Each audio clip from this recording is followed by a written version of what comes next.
Halo runners dan teman-teman semua, selamat datang di video Sneaker Chatter. Konten di mana gue akan mereview beberapa running shoes yang semoga bisa menjadi pertimbangan lo dalam memilih the right running shoes. Disclaimer ahead, gue gak ada dibayar siapapun dalam membuat video ini. Ini murni pendapat pribadi gue. Seluruh baik dan buruknya dari setiap running shoes yang gue review akan gue coba buat seobjektif mungkin. Namun tetap perlu di-note sama halnya seperti pasangan, milih sepatu running shoes itu cocok-cocokan sama gaya lari lu, bentuk kaki lu, sehingga pastinya akan tetap ada subjektivitas dalam pembuatan video ini. So, kalau gue beli saran, abis lo dengerin review ini, lo tetap harus cobain sepatunya itu sendiri ya. Nah, Asics Nova Blast 4.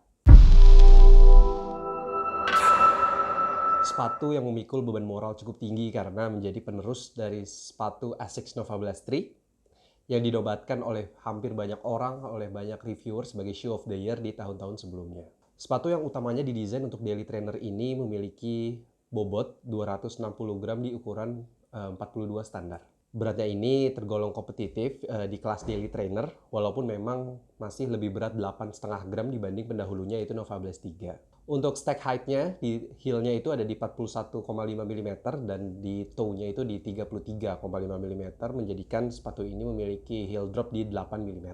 Material upper-nya terbuat dari mesh yang cukup breathable, walaupun memang bisa dibilang kurang cocok untuk dipakai di musim panas atau yang lagi kemarau. Tapi memang masih cukup nyaman di kaki. Midsole-nya ini pakai FF Blast, Flight Foam Blast Plus Eco, yang cukup berbeda dari Asics Nova Blast 3 yang tidak Eco. Nah, ini diklaim oleh Asics memiliki bounciness yang lebih baik dibandingkan di Asics Nova Blast 3.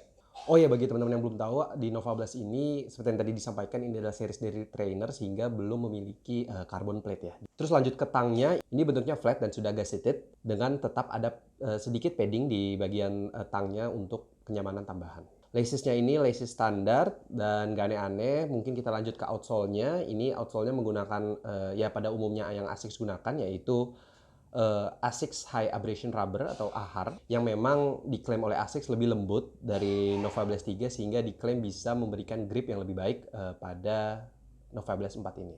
Nah, mungkin itu cukup buat spesifikasinya kali ya. Kita langsung ke sesi review pemakaiannya. Jadi di gua sepatu ini digunakan untuk ya sesuai fungsinya, itu daily trainer. Mulai dari pace 7.30 sampai pace 5.30 gitu ya sesekali untuk intensive training.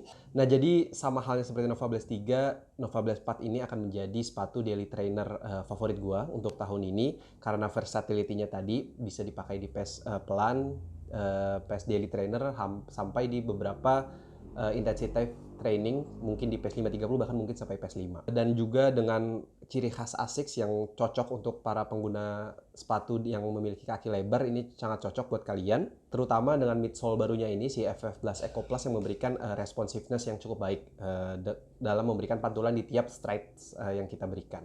Beberapa jenis training, tempo, interval, fartlek itu bisa dibobot semua sama sepatu ini. Dan selayaknya fungsi daily trainer, outsole-nya tadi si AHR ini memang gue cukup yakin bisa bertahan untuk waktu yang cukup lama selayaknya daily trainer. Mungkin bisa di 600 sampai 700 km dan itu mungkin masih bisa dipakai seterusnya.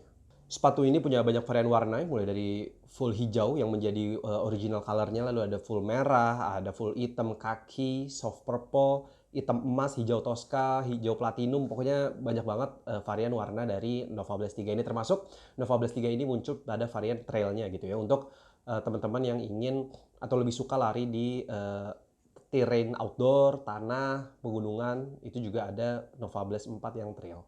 Jadi sebenarnya singkatnya gue akan bisa sangat merekomendasikan sepatu ini untuk orang-orang yang misalkan nanya ke gue, kira-kira sepatu yang cocok buat gue apa ya? Pengen nyoba lari nih. Nah, maka Nova Blast 4 ini akan cocok menjadi sepatu all in one gitu ya, one stop shoes, one stop solution shoes untuk teman-teman.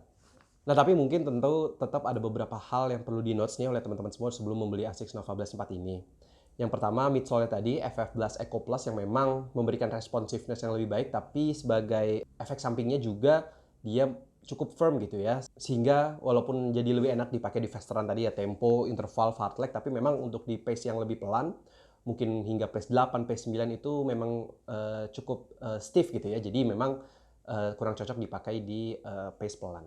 Lalu untuk outsole-nya, walaupun memang si AHR ini diklaim oleh Asics lebih baik dibanding presidennya gitu ya di Nova Blast 3, tapi memang Nova Blast ini outsole-nya belum cukup bagus gitu ya untuk dipakai di becek-becekan atau di aspal habis hujan. Itu memang gripnya belum sebaik sepatu-sepatu lainnya.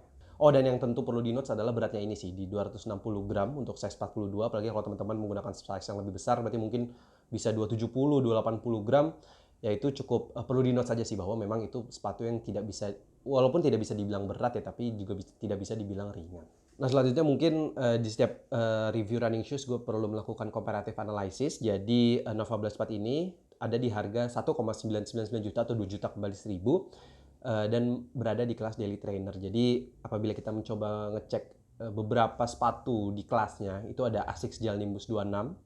Dari Asics juga yang memang berfokus pada softiness dari cushioningnya untuk recovery run. Jadi memang sebenarnya ini bisa menjadi suplemen yang tepat bagi Asics Nova Blast 4 ini gitu ya, peneman. Lalu juga mungkin kalau yang sejenis itu ada di Brooks Ghost 14, tapi memang perbedaannya ini dia lebih soft dibanding midsole-nya Nova Blast 4 yang cenderung lebih stiff. Dan juga mungkin teman-teman yang nggak suka stiffness dari Nova Blast ini bisa ke Nike Pegasus 39, yang mana memang ini mirip Brooks Ghost 14, memiliki midsole yang lebih lembut, cushionnya lebih bagus. Jadi mungkin itu teman-teman buat review Asics Nova Blast 4 ini.